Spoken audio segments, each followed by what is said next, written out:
Okay, step 21, marketing your listings. Okay, when you do marketing, you definitely want later on in the process, when you're doing 25 plus deals a year, you want to hire an assistant, and then your assistant will take care of that for you. And then later on, the assistant, the administration will be divided in two pieces. One will do all your transactions, all the transaction coordination, and the other one will do all the marketing efforts.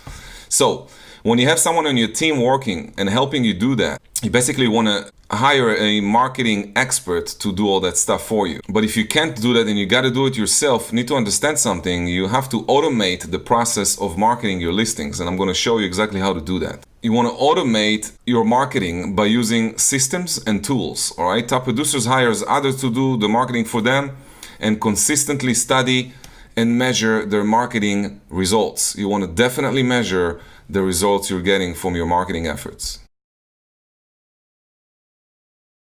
Now, this is something I talk about a lot in the listing presentation mastery bootcamp. It's fairly simple to sell a property if, and I say if, you are pricing it correctly. So when the price is the right price on the property should sell itself, specifically in a seller's market. Price is the only factor on selling.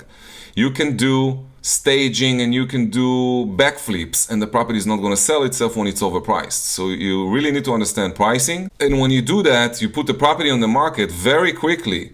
The property should sell itself, specifically in a seller's market. Now, if you're in a buyer's market, when the market is slow and it's moving slower, price is also the only issue in selling. And if you overprice it, it's not going to sell. All right, marketing your listing. You want to send an email to all the active agents in town, let them know about the new listing. It's not enough to show on the MLS. If you have a database of agents that are active in your market, which you should have, then every single time you get a listing, you want to send them an email and invite them to the Brokers Open. Another thing to do is to call them. Get on the phone, call all the active agents in town, explain to them that you just got a new listing.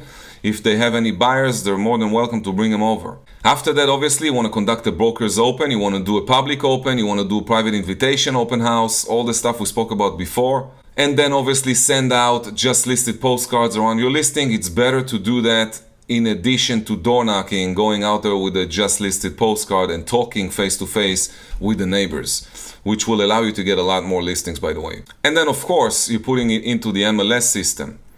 All right. In addition to that, you want to put in all the real estate websites, your own website, your company website, Zillow, Trulia, all of that, Realtor.com. Okay. The next step is to put a yard sign. If you have a seller that doesn't want a yard sign, you can't really use it, but in most cases it should be done no problem. Then obviously you want to use open house signs in the area. You can use an e-flyer and email it to all of your past clients and center of influence. This is another reason for you to go and get in contact again with all your past clients and center of influence and ask them if they know anyone who's looking to move into the area. Okay, so that's another reason. When you get a listing, it gives you another reason to call your sphere of influence. Okay, now I want to talk to you about something important. When you write down a property description on the MLS, which is going to then copy that into other websites, you want to make sure that you're doing it correctly. So first of all, you want to keep it short, you want to be precise, and you want to make it simple. Okay, you don't want to overpromise and underdeliver. Don't try to do that because it's going to work against you and against the sellers. All right, focus on sellable items. You want to mention what points make the property unique and stand out.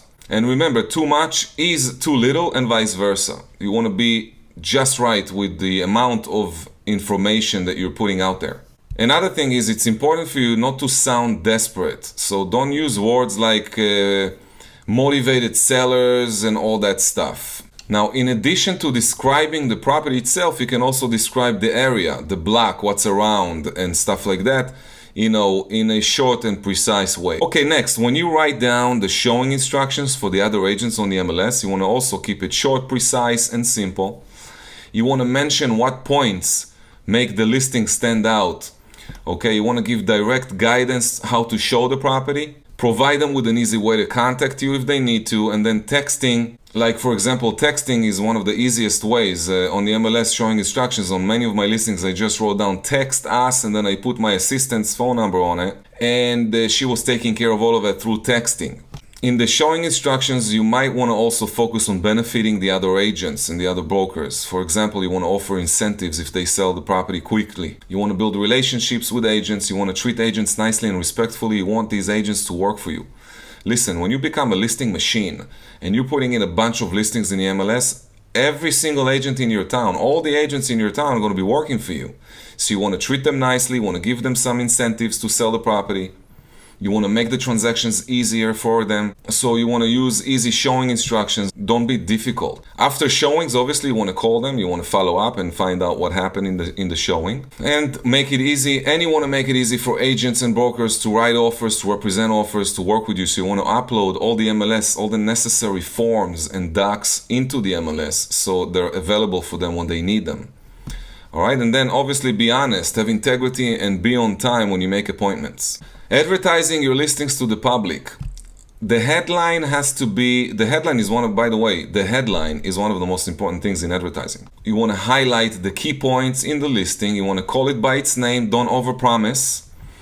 Okay, don't do, any bait and switch techniques and all that stuff. You want to mention the location. Okay, nowadays pictures can sell your property.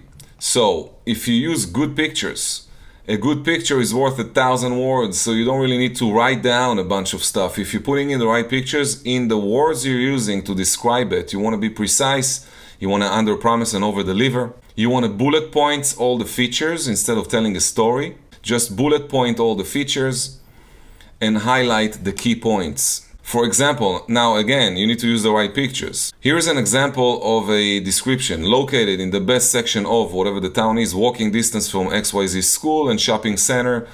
House was completely remodeled.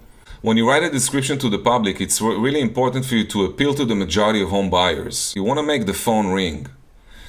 And that's your goal. If you're gonna give them too much information, if you're gonna put on the website too many pictures, in some cases you're killing the chances of these people calling you, and they might prejudge the listing.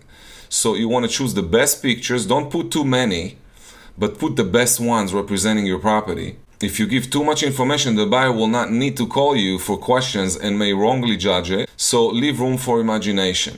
The ad is not going to sell the house, okay? The purpose of the ad is just to get a buyer to pick up the phone and call you to show them the property. All right, let's talk about which pictures you should use. When taking pictures, make sure that you take plenty of pictures to be able to choose later on the best ones. Choose only the pictures that deliver the advertising message. So whatever you're saying in your message, you want to show in your pictures. For example, if the ad is mentioning a renovated bathroom, make sure to include a picture of that bathroom. Okay, when you take pictures, you want to obviously choose a bright sunny day.